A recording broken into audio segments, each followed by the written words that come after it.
එයා ගැන පොඩි අදහසක් තියෙනවා. අදහස කියලා තියෙන්නේ. කියලා නෑ. කියමුද අද?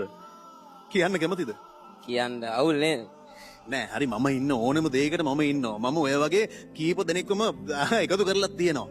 අද කියමුද ආදරේ කියලා.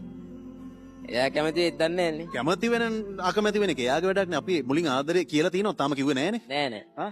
ඩොක්කකුත් ඇනලා ආදරෙත් කියලාමු. යම්ද? යා බයෙන් එපා මං ඉන්නවනේ අද. මෙයාද? එයා තෝ. ඈ? ගහයිද අපි දෙන්න?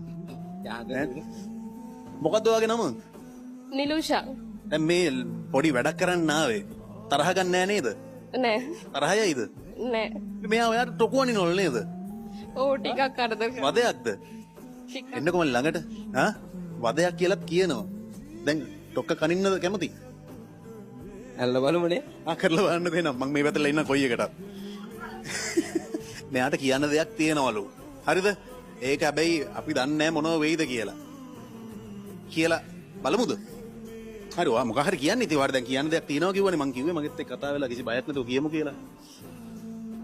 පොඩි කැමැත්තක් තියෙනවා මෙයාගේ. ඒක කියමු ඉතින් ඒ කැමැත්තක් තියෙනවලු. ඔයා මොකද කියන්නේ? හිතලා බලන්න ඕනේ. දැන් මෙච්චර කල් දැනිලා නැද්ද ඒක? දැයිලා තියෙනවා. හිටපු ගමන් ඇවිල්ලා කරදර කරනවා. හොයලා බලනවා. හරි වාට ඒක වදයක්ද? වදයක් වුණාට ආදරේ හිතන හින්දා වදයක් නෙවෙයි වගේ. මොකද? ආදරේ හිතන හින්දා වදයක් නෙවෙයි වගේ. මොකද හිතන්නේ? ඈ? මොකද සතුටුයිද? සතුටුයි. මොකටද සතුටු ඔයාට? එයාටත් මං ගැන ආදරයක් දැනලා තියෙනවනේ.